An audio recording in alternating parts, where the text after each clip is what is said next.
Hello friends, एक बार फिर आपको बहुत बहुत स्वागत है आपके अपने यूट्यूब चैनल डीएलएड बाला में। दोस्तों आज हम आपके लिए लेकर आ चुके हैं यूपी डीएलएड के थर्ड सेमेस्टर के मैथ के इस क्वेश्चन पेपर को। 2016 का ये आपका पेपर है जो कि 25 अंक का मैथ का पेपर रहता है और इसमें आपको 1 घंटे का समय मिलता है पेपर को सॉल्व करने के लिए। आज की इस क्लास में यहाँ पर थर्ड सेमेस्टर के 2016 के मैथ के प्रश्न पत्र को सॉल्व करने वाले हैं। इसके पहले के जो पेपर है वो आपको ऑलरेडी इस चैनल पर सॉल्व करा दिए गए हैं। चैनल पर जाकर आप प्ले लिस्ट में देख सकते हैं, थर्ड सेमेस्टर की प्ले लिस्ट आपके लिए बनी हुई है। और आज की इस क्लास में हम सबसे पहले यहाँ पर सॉल्व करने वाले हैं ऑब्जेक्टिव क्वेश्चंस को। ऑब्जेक्टिव क्वेश्चन में पहला प्रश्न आपके सामने स्क्रीन पर है, जिसमें आपसे पूछा जा रहा है कि समानुपात में ये संख्या हैं या नहीं है। ठीक है, तो किस तरह से चेक करते हैं कि ये संख्या समानुपात में हैं या फिर नहीं है। तो समानुपात में चेक करने के लिए आपको क्या करना होता है, जो पहली संख्या होती है, जो लास्ट वाली संख्या होती है, यानी कि जो पहला पद और जो लास्ट वाला पद होता है, इनका जो गुणनफल होता है, ठीक है, इन दोनों का जो गुणनफल होता है ये बराबर होता है किनके, इन दोनों पदों के। ठीक है, जो यहाँ पर अंदर के दोनों पद होते हैं जिसकी 120 गुणा 90, इनके ये बराबर होता है। अगर इन दोनों पदों का गुणनफल इन दोनों पदों के बराबर रहता है तो ये जो संख्याएं ये समानुपात में होती हैं। तो यहाँ पर सॉल्व करके बताया गया है, आप देख सकते होंगे। यहाँ पर आप देख सकते होंगे पहले पद को और लास्ट वाले पद को यहाँ पर लिया गया है। ठीक है, यहाँ पर आप देख सकते होंगे ये 30 है। ठीक है, पहले पद को और लास्ट वाले पद को यहाँ पर गुणा किया गया है। इनका जो यहाँ पर गुणनफल है वो 9000 आया है। ठीक है, और यहाँ पर जो अंदर के दोनों पद हैं 120 गुणा 90, ठीक है, इन दोनों की यहाँ गुणा की गई है। तो इनका जो गुणनफल है वो 10,800 आया है, जो कि आपस में बराबर नहीं है। ठीक है, 9000 इज़ नॉट इक्वल टू 10,800। ठीक है, जिस वजह से ये क्या है, ये मध्य पदों का जो बाह्य पदों का ये गुणनफल है वो मध्य पदों का गुणनफल नहीं है। ठीक है, ये समानुपात में क्यों नहीं है, इसका रीज़न यहाँ पर पूछा गया था। तो कारण आप यहाँ बता सकते हैं कि बाह्य पदों का जो गुणनफल है वो मध्य पदों के गुणनफल के बराबर नहीं है। ऑप्शन बी आपका राइट आंसर हो जाएगी। इसी के साथ बढ़ाएं अपने अगले क्वेश्चन को। जितने भी नए भाई बने चैनल को सब्सक्राइब करके बेल आइकन को प्रेस करें और क्लास को अपने अदर फ्रेंड्स के साथ भी शेयर करें। यहाँ पर एक डायग्राम आपके सामने दिया हुआ है। यहाँ पर पूछा गया कि जो चित्र में ओ जो है, यहाँ पर ओ ये वृत्त का केंद्र है और कोण ए ओ बी, ठीक है, कोण ए ओ बी, ठीक है, ए ओ बी, ठीक है, ये जो है 80 अंश बताई गई है। ठीक है, इसकी जो माप बताई गई है अंदर की ये 80 अंश बताई गई है। कोण ए डी बी की माप क्या होगी, कोण ए डी और बी, इसकी माप यहाँ पर पूछी गई है। ठीक, तो यहाँ पर क्या आपको पता होगा, जो केंद्र पर बना कोण होता है, ठीक है, ये यहाँ पर अगर आप इस तरह से इस लाइन को खींचें जीवा, इसके द्वारा, ठीक है, केंद्र पर बना जो कोण होता है ये दोगुना होता है। ठीक है, केंद्र पर बना जो कोण होगा ये दोगुना होगा किसका, जो आपका परिधि पर कोण बन रहा है। ठीक है, लेकिन यहाँ पर आपको ध्यान रखना है, इस वाले कोण की बात यहाँ पर की जा रही है, ये जो बड़ा वाला कोण है, ठीक है, इस वाले कोण की यहाँ पर बात की जा रही है जो कि यहाँ पर बनता है। ठीक है, इस साइड में जो कोण आपका बनेगा ऊपर, ठीक है, इस वाले कोण का दोगुना, ये कोण जो है ये दोगुना होगा किसका, इस वाले कोण का। तो हम सबसे पहले इस वाले कोण की जो माप है वो निकाल लेंगे। आपको पता होगा वृत्त का जो टोटल पूरा कोण होता है वो 360 अंश का होता है। ठीक है, 360 में 80 अंश यहाँ पर दिया हुआ है। ठीक है, इसे आप माइनस कर देंगे यहाँ पर। ठीक, तो आपका ये वाला जो कोण है ये निकल कर आ जाएगा। ठीक है, यहाँ पर आपका 16 में से 8 गया 8 है और इधर 280 बचा ही आपका। ठीक है, अब ये जो कोण है ये 280, ये 2 गुना है। ठीक है, ये कितना है, ये 2 गुना है। ठीक है, तो यहाँ पर जो कोण है ये 2 गुना है, ये इसका 2 गुना है। ठीक है, तो ये कितना हो जाएगा, यहाँ पर ये आधा हो जाएगा। ठीक है, तो हम इसे 2 से डिवाइड कर देंगे तो ये हो जाएगा आपका 140। ठीक है, तो यहाँ पर कोण ए डी बी की जो माप होगी, कोण ए डी बी, ठीक है, इसकी जो माप होगी ये होगी आपकी 140 अंश। ठीक है, तो आप इसे देख लेंगे यहाँ पर, जहाँ पर भी आपके 140 अंश है इसे आप यहाँ पर आंसर में टिक कर देंगे। यहाँ पर आपको दिखाया भी गया है। ठीक है, कुछ इस तरह से करके बताया गया है। इसके बाद हम बढ़ेंगे अपने अगले प्रश्न की ओर। प्रश्न संख्या 3 आपके सामने स्क्रीन पर है। इसमें आपसे पूछा जा रहा है कि चित्र में, ठीक है, यहाँ पर एक ये डायग्राम बना हुआ है जिसमें ओ जो है वो वृत्त का केंद्र है। निम्नलिखित में से कौन सा सेंटेंस यहाँ पर सत्य है, ये आपसे पूछा गया है। ठीक है, आप सेंटेंस कौन कौन से हैं वो भी आपको यहाँ पर देखना होंगे। ठीक है, तो यहाँ पर यह है आपके सारे सेंटेंस लिखे हुए, ऑप्शन दिए हुए हैं सारे। तो इसमें से कौन सा ऑप्शन राइट होगा यहाँ पर आपको बताना है। ऑप्शन ए आपका रेखा पी क्यू जो है वो वृत्त का व्यास है और रेखा सी डी है वो वृत्त की छेदिका है और रेखाखंड ओ आर जो वृत्त की जीवा है, ए एस बी है ये यहाँ पर त्रिज्यखंड है। ठीक है, यहाँ पर जो आपका राइट आंसर है वो हो जाएगा बी वाला। ठीक है, बी वाला जो आपका राइट आंसर होगा यहाँ पर बी होना चाहिए। ठीक है, बी आंसर यहाँ पर होना चाहिए। जो सी डी है वो वृत्त की छेदिका है। किस तरह से छेदिका है आप देख सकते होंगे, यहाँ पर दिखाया है जो सी डी है। ठीक है, आप देख सकते होंगे वृत्त को यहाँ पर आर पार जा रही है, ठीक है। इस साइड में भी ये इस पार आ रही है रेखाखंड, इस साइड में भी ये इस पार आ रहा है, यानी कि ये दो भागों में वृत्त को बांट रहा है, ठीक है। और ये आर पार निकल रहा है इस टाइप से। तो जो सी डी है ये वृत्त की छेदिका है, ठीक है, जो कि छेदक रेखा है। इसी के साथ आपका अगला प्रश्न है, प्रश्न संख्या 4 आपके सामने स्क्रीन पर है। इसमें आपसे पूछा जा रहा है, ठीक है, इसमें आपसे पूछा जा रहा है कि 2000 रुपये का 5% वार्षिक सरल ब्याज की दर से 2 वर्ष का ब्याज कितना होगा। तो यहाँ पर आपका जो ब्याज निकालने का फॉर्मूला होता है, ठीक है, साधारण ब्याज आपसे पूछा जा रहा है, साधारण ब्याज मूलधन, ठीक है, मूलधन इसमें कितना है डायरेक्टली आप यहाँ पर लिख सकते हैं। मूलधन आपका 2000 है, गुणा दर 5% दी हुई है और समय यहाँ पर दिया हुआ है 2 वर्ष बटे 100, ठीक है। ये आपका साधारण ब्याज निकालने का फार्मूला होता है। आप 2 जीरो से 2 जीरो यहाँ कैंसिल हो जाएंगे। ये हो गया आपका 10, 5 दूनी 10, 10 में आप 20 में गुणा कर देंगे 10 की, तो यह हो जाएगा आपका 200, यानी कि 200 रुपये आपका सरल ब्याज जो है वो हो जाता है 2 वर्ष का 5% की दर से, ठीक है। तो 200 आप देख लेंगे कहाँ पर है, ऑप्शन सी जो है आपका राइट आंसर यहाँ पर हो जाएगा, ठीक है। यहाँ पर सॉल्व करके दिखाया भी गया। दर 5% दी हुई है, मूलधन आपका 200 रुपये है, समय 2 वर्ष दिया हुआ है। साधारण ब्याज निकालने का फार्मूला भी यहाँ पर दिया हुआ है, आप इसे याद रखें, ठीक है। साधारण ब्याज निकालने के लिए फार्मूला, मूलधन यहाँ पर 2000 दिया हुआ है, दर यहाँ पर 5 दी हुई है 5%, समय आपका 2 वर्ष दिया हुआ है। यहाँ पर ये 100 जो कि फार्मूले में रहता है, आप 2 जीरो से इन 2 जीरो को कैंसिल कर देंगे। 20 की गुणा आप 5 में करेंगे तो हो जाएगा 100 की आप 2 में गुणा कर देंगे तो आ जाएगा आपका 200 रुपये, ठीक है। इस तरह से आपका ये राइट आंसर हो जाएगा। इसके बाद प्रश्न संख्या 5 जो कि अंतिम क्वेश्चन है ऑब्जेक्टिव क्वेश्चन का, इसके बाद आपके जो अति लघु उत्तर प्रश्न है वो आ जाएंगे। यहाँ पर दिखाया गया है 5 की घात 6 बराबर 15/625 का जो लघुगणकीय रूप है, ठीक है, ये यहाँ पर आपसे पूछा जा रहा है। तो लघुगणकीय रूप आप किस तरह से लिखते हैं वो यहाँ पर बताया गया। तो सबसे पहले यहाँ पर एक एग्जाम्पल दिया हुआ है, 1 की घात x बराबर y का जो लघुगणकीय रूप है उसे आप इस तरह से लिख सकते हैं log a, ठीक है, log a। यहाँ पर जो a दिया हुआ है इसे आप log के साथ लिख देंगे, ये इस टाइप से छोटा सा। और जो y बराबर में y दिया हुआ है उसे आप यहाँ इसके आगे लिख देंगे। और जो पावर दी हुई यहाँ पर जो घात दी हुई है x, इसे आप बराबर में इस साइड में लिख देंगे। अब इसी के अकॉर्डिंग हमें इसका जो लघुगणकीय रूप है वो लिखना होता है, ठीक है। तो यहाँ पर 5 की घात 6 दिया हुआ है। यहाँ पर आप देखेंगे सबसे पहले तो आपको log लिखना होगा, ठीक है, आपने log लिख लिया यहाँ पर, ठीक है। log के आगे आपको a लिखा हुआ मिल रहा है, ये कहाँ से लिया है, ये यहाँ से लिया है, ठीक है, यानी कि ये यहाँ से लिया है, ठीक है। log के आगे आप लिख देंगे इस तरह से 5। अब आप देखेंगे यहाँ पर y लिखी हुई है, तो ये y कहाँ से ली है, ये यहाँ पर जो बराबर में आगे दी हुई है ये यहाँ से, तो बराबर में क्या दिया हुआ है, ये यहाँ पर संख्या दी हुई है, ठीक है। तो आप यही लिख देंगे 15/625, ठीक है, 15/625। अब आगे आप देखेंगे इसके बराबर में यहाँ पर आप देखेंगे क्या दिया हुआ है, यहाँ पर आपका आ जाएगा 6, ठीक है, क्या आ जाएगा 6 आ जाएगा, ठीक है। यहाँ पर आ गया आपका 6 कहाँ से आया वो आप समझ सकते हैं। यहाँ पर ये जो y है ये यहाँ पर आ चुकी है, ठीक। तो इस तरह से यहाँ पर जो लघुगणकीय रूप है ये आपको कुछ इस तरह से देखने के लिए मिल जाएगा, log 5 15/625 बराबर 6। इसी के साथ यहाँ पर आपका जो राइट आंसर हो जाएगा वो हो जाएगा ऑप्शन ए। इसके साथ बढ़ रहे हैं अपने अगले प्रश्न की ओर। प्रश्न संख्या 6 आपके सामने स्क्रीन पर है।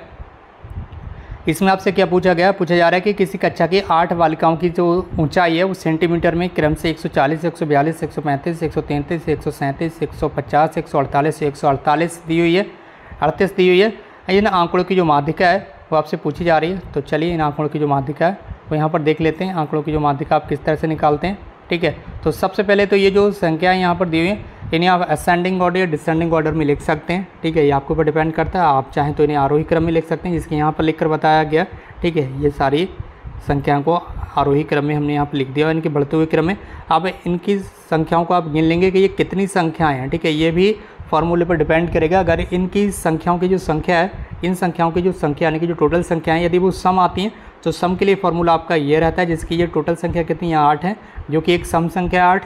तो सम संख्या के लिए माध्यिका निकालने का फॉर्मूला आपका रहता है 1/2, ब्रैकेट में आपका रहता है n/2 में पद का मान प्लस ब्रैकेट में आप दोबारा से लिखेंगे n/2 प्लस 1 में पद का मान, ये आपका रहता है, ठीक है। अगर ये इन संख्याओं की जो संख्या वो विषम निकल कर आती है तो आप इस तरह से फार्मूला रहता है n+1/2 में पद का मान, ठीक है। ये आपका डायरेक्ट केवल यही फार्मूला होता है n+1/2 में पद का मान। यदि यहाँ पर विषम संख्या रहती है तो ये वाला फार्मूला रहता है। सम संख्या के लिए आपका ये वाला फार्मूला जो है वो आपके सामने। अब 1/2 हो गया आपका, ठीक है। n क्या, n यहाँ पर टोटल संख्याओं की संख्या दी हुई है जो कि 8 है टोटल संख्या। तो यहाँ पर आप लिख देंगे 8/2 में पद का मान प्लस यहाँ पर n दिया हुआ है, यहाँ पर आप दोबारा से लिख देंगे 8 + 2 + 1 में पद का मान, 8/2 + 1 में पद का मान 8/2 + 1 में पद का मान ये हो जाएगा आपका। अब आप आगे बढ़ेंगे, ठीक है। 2 से आप 8 को काटेंगे, ये आ गया आपका 4। यहाँ पर भी आप 2 से 8 को काट देंगे, ये आ गया आपका 4, ठीक है। अब 1/2 यहाँ पर पहले से दिया हुआ है, 4वें पद का मान प्लस 5वें पद का मान, ठीक है। 5वें पद का मान कैसे आया, यहाँ पर 2 से आपने 8 को भाग दिया तो ये आया 4, 4 में आप 1 जोड़ देंगे तो ये हो गया टोटल 5, ठीक है। तो 1/2, ठीक है। चौथे पद का मान आप लिखेंगे और 5वें पद का मान आप लिखेंगे। चौथे पद का मान और 5वें पद का मान आप यहाँ पे देख लेंगे, ये है आपका चौथा पद। 1 2 3 4 चौथा पद ये है, 5वां पद ये, यानी कि चौथे पद का मान 138, 5वें पद का मान 140। तो 138 प्लस 140 इन दोनों को आप जोड़ देंगे। जोड़ने के बाद 278 हुआ। 278 को जब आप 2 से डिवाइड करेंगे तो ये होगा आपका 139। यही आपका राइट आंसर हो जाएगा। इसी के साथ बढ़ाएं अपने अगले प्रश्न को। जितने भी नए भाई बने तुरंत चैनल को सब्सक्राइब करके बेल आइकन जरूर प्रेस करें। यहाँ पर वैल्यू दी हुई है 3 की पावर 4, 3 की घात 4 गुणा 3 की घात 5 गुणा 3 की घात -9 गुणा 3 की घात 2। इसका मान आपको बताना है। तो आपको ध्यान रखना है, यदि जो आधार हैं, यहाँ पर आधार क्या है 3 है, यदि आधार सेम है तो ये जो घातें हैं आपस में जुड़ जाती हैं। कैसी होती हैं, आपस में जुड़ जाती हैं, ठीक है। जिसकी मान लीजिए यहाँ पर 4 की पावर होता 5 गुणा 4 की पावर होता 6 गुणा 4 की पावर होता -2। तो क्या होता है 4 की पावर इस तरह से इन गुणा जो घातें दी हुई इनको आपस में आप जोड़ देते हैं, जिसकी 5 + 6 - 2 इनको आप इस तरह से आपस में जोड़ देते। यदि आधार समान है तो घातें आपस में जुड़ जाती हैं। सेम टू सेम यही काम आपको यहाँ पर करना है, जिसकी यहाँ पर क्या है, यहाँ पर 3 की पावर 4 दी हुई है, 3 की पावर 5 है, 3 की पावर -9, 3 की पावर यहाँ पर 2 दी हुई है। तो क्या करना है, तो इन सभी जो घात हैं इनको आपस में जोड़ देना है, ठीक है। तो 3 की घात आपको लिखना है 4 + 5 - 9 प्लस का 2, ठीक है। तो यहाँ पर क्या हुआ देखिए, 4 प्लस के 5 प्लस के 2 प्लस के, ठीक है। ये दोनों ये तीनों को आप जोड़ देंगे। 4 और 5 कितना हो गया 9, 9 और 2 कितना हो गया 11, ठीक है। ये तो आपका प्लस क्या हो गया माइनस का 9, 9 कैसा है ये माइनस का, तो माइनस का 9 आप इसमें से घटा देंगे। 11 - 9 यानी कि 2 बचा, यानी कि घात कितनी बची 3 की घात केवल 2 बची। 3 की घात आप 2 लिखेंगे, 3 × 3 ये आपका 9 आ जाएगा आंसर, ठीक है। तो यही आपका राइट आंसर हो जाता है, ठीक है। तो इस तरह से आप पढ़ रहे हैं अगले प्रश्न की ओर। प्रश्न संख्या 8 आपके सामने स्क्रीन पर है। जितने भी नए भाई बने चैनल को सब्सक्राइब करके बेल आइकन जरूर प्रेस करें और इस क्लास को अपने अदर फ्रेंड्स के साथ जरूर शेयर करें। 4/x² - y² दिया हुआ है, इसका आपको गुणनखंड करना है। गुणनखंड करने के लिए सबसे पहले आप लिख सकते हैं जो 4 है इसको आप 2 लिख सकते हैं, 2 की पावर 2 लिख सकते हैं और x की पावर ऑलरेडी यहाँ पर 2 दी हुई है। y² है, y² को तो y² ही आप लिखेंगे। नीचे 9 दिया हुआ है, 9 को आप लिख सकते हैं 3 की पावर 2 यानी कि 3 की घात 2, ठीक है। 3 की घात 2 की बात भी वही होती है 9 बोलते हैं और 2 की पावर 2 की घात भी वही होती है आपकी 4, ठीक है। तो ये आपका एक फार्मूला बनता है a² - b² का, और a² - b² का जो फार्मूला होता है वो होता है, जब आप इसे खोलेंगे a² - b² के फार्मूले को, तो ये होता है आपका a + b और a - b, ठीक है। ये आपका फार्मूला कुछ इस तरह से खुल जाता है। यहाँ पर लाइव आपको दिखाया भी गया है, ठीक है। तो ये देख लीजिए 2 की पावर 2 है और x की पावर 2, आप डायरेक्टली इसे यहाँ से घात को हटाकर आप डायरेक्टली एक ही बार में इस तरह से लगा सकते हैं, जिसकी यहाँ पर इन्होंने लिख दिया, ठीक है। पूरा ब्रैकेट में लिख गया और 2 लिख दिया, ठीक है। तो y की पावर भी 2 है, 3 की पावर भी 2 है, इसका मतलब यही है, ठीक है। अब आपका ये फार्मूला बन जाता है, ठीक है। यहाँ पर बताया भी क्या a² - b² का a + b a - b, आप डायरेक्टली आप इसे a की जगह पर आप क्या लिखेंगे 2/x, यहाँ पर a की जगह पर इन्होंने लिख दिया 2/x प्लस b दिया हुआ है तो b की जगह पर आप क्या लिखेंगे y/3, यहाँ पर लिख दिया y/3, ठीक है। ये हो गया आपका। अब आप लिखेंगे a - b, तो a की जगह पर आप क्या लिखेंगे 2/x, यहाँ पर दिया हुआ है 2/x a की जगह पर दिया हुआ है और b की जगह पर आप लिख देंगे -y/3, ठीक है। इस तरह से ये आपको इसे सॉल्व कर सकते हैं। अगला प्रश्न आपके सामने स्क्रीन पर है, प्रश्न संख्या 9, ठीक है। इस क्लास को शेयर जरूर कर दीजिए। 3.5 सेंटीमीटर त्रिज्या का एक वृत्त खींचिए, ठीक है। उस वृत्त पर एक बिंदु P लीजिए, बिंदु P से वृत्त की स्पर्श रेखा खींचिए। रचना मत कीजिए, रचना आपको नहीं करना, ठीक है। यानी कि जिस तरह से आप इसे बना रहे हैं वो सारी चीज़ें लिखकर नहीं बताना है। तो 3.5 सेंटीमीटर आप इस तरह से लेंगे और एक वृत्त आप इस तरह से खींच देंगे, ठीक है। प्रकार की सहायता से जिस तरह से आप खींचना चाहें उसे तरह से आप खींच सकते हैं, ठीक है। अब एक वो आपका बिंदु ये हो गया आपका, ठीक है, जो कि केंद्र बिंदु है, ठीक है। यहाँ से क्या करेंगे आप इस तरह से एक लंब डाल देंगे, ये बिंदु आपका P हो गया। P से आप स्पर्श करते हुए एक स्पर्श रेखा खींच देंगे, तो इस तरह से आपका ये क्वेश्चन सॉल्व हो जाता है। इसके बाद आप अगले प्रश्न की ओर बढ़ रहे हैं। जितने भी नए भाई बहन हैं चैनल को सब्सक्राइब करके बेल आइकन जरूर प्रेस कर लें। तो यहाँ पर आप देख सकते होंगे प्रश्न संख्या 10 आपके सामने स्क्रीन पर आ चुका है। प्रश्न संख्या 10 में आपसे पूछा जा रहा है यदि a = 6, 8, 11 यहाँ पर ये पद दिया हुआ है और b का पद भी यहाँ पर दिया हुआ है। आपसे मान पूछा जा रहा है a इंटरसेक्शन b का। इंटरसेक्शन b में क्या होता है, जो संख्याएं यहाँ पर दोनों जगह मौजूद रहती हैं, ठीक है, वही आपका राइट आंसर हो जाता है। इंटरसेक्शन b में आप कौन कौन से पद लेते हैं जो दोनों जगह मौजूद रहते हैं, ठीक है। तो दोनों जगह कौन कौन सी संख्या मौजूद है, केवल 11 है। ठीक है, तो आप लिखेंगे A intersection B is equal to, आप ब्रैकेट में केवल 11 लिख देंगे। यदि यहाँ पर 8 दिया हुआ है और यहाँ पर भी अगर 8 या दिया हुआ होता तो आप 8 को भी लिख सकते थे इस तरह से, जैसे कि यहाँ पर क्या करते ब्रैकेट में आप 11 तो लिखते ही लिखते, 8 को भी लिखते। जैसे कि यहाँ पर 6 दिया हुआ है और यहाँ पर भी 6 दिया हुआ रहता तो कॉमन लगाकर आप 6 को भी लिख लेते। लेकिन आप देख सकते होंगे जो कॉमन संख्या, जो कॉमन नंबर है, ये इंटरसेक्शन में क्या होता है, जो कॉमन नंबर होता है हम केवल वही नंबर यहाँ पर लेते हैं। तो केवल 11 ही जो है वो दोनों में जगह कॉमन नंबर है। ठीक है, तो वही नंबर हमने यहाँ पर लिया है। ठीक, केवल एक ही नंबर ऐसा है जो दोनों जगह मौजूद है। हम A इंटरसेक्शन B में क्या लेते हैं, केवल वही नंबर लेते हैं जो दोनों जगह मौजूद हो। यहाँ पर 6 है लेकिन यहाँ पर 6 कहीं पर है नहीं। ठीक है, तो इसलिए 6 हमने यहाँ पर नहीं लिया। 8 यहाँ पर है लेकिन यहाँ कहीं है नहीं, इसलिए हमने 8 को भी नहीं लिया। सेम टू सेम कंडीशन इसी तरह इस पर भी लागू होती है। 5 यहाँ पर है लेकिन यहाँ कहीं पर 5 है नहीं, इसलिए हमने 5 को नहीं लिया। 13 यहाँ पर है लेकिन यहाँ कहीं पर है नहीं, इसलिए हमने 13 को नहीं लिया। केवल एक ही ऐसा नंबर है 11 जो दोनों जगह मौजूद है, तो हम केवल उसी नंबर को यहाँ पर लेने वाले। इसी के साथ बढ़ाएं अपने अगले प्रश्न की ओर। प्रश्न संख्या 11 आपके सामने स्क्रीन पर है। भागफल वाला है x² + 8x + 17 में x + 3 से आपको भाग देकर भागफल बताना है और शेषफल बताना है। तो चलिए फटाफट इसका भागफल और शेषफल बता देते हैं। x² + 8x + 17 में भाग देंगे आप x + 3 से। तो कैसे भाग देंगे, सबसे पहले यहाँ पर आपको देखना होगा। ठीक है, सबसे पहले कैसे देखना है वो आप पर, यहाँ पर सबसे पहले क्या करना है, यहाँ पर आपको देखना है, यहाँ पर केवल x दिया हुआ है और हमें बनाना है x²। तो x में आप किसकी गुणा करेंगे, x में आप किसकी गुणा करेंगे, आप एक x की और गुणा कर देंगे तो ये आपका x² हो जाएगा। ठीक है, तो हम किससे गुणा करेंगे, ये हमने x लिख लिया यहाँ पर। ठीक है, हम x की गुणा x से करेंगे तो ये हो गया आपका x², ये हो गया पूरा x²। ठीक है, ये हो गया पूरा x²। ठीक है, हमने यहाँ पर केवल अभी x लिया। ठीक है, अभी थोड़ी देर के लिए 5 को आप भूल जाइए, 5 लिखा हुआ नहीं है। ठीक है, थोड़ी देर के लिए इसे भूल जाइए। अभी हम सॉल्व कर रहे हैं स्टार्टिंग से। अभी हमने केवल x लिया यहाँ पर, x की गुणा आप x में करेंगे तो ये हो गया आपका x²। अब इस वाले x की गुणा आप 3 में भी करना होगी आपको, किस में करना होगी, 3 में भी। तो x की गुणा जब 3 में करेंगे तो ये हो जाएगा आपका 3x। ठीक है, ये तो हो गया आपका x²। ठीक है, यहाँ पर क्या हो गया, ये हो गया आपका x² हमने लिख लिया। अब x की गुणा हमने यहाँ पर 3 में की तो हो गया आपका 3x। ठीक है, अब आप इसे घटा देंगे और घटाने पर क्या होगा, आप दोनों जगह यहाँ माइनस का चिन्ह लगा देंगे। अब ये माइनस का x² है, ये प्लस का x² है, ये आपस में कट गया, इधर कुछ भी नहीं बचा।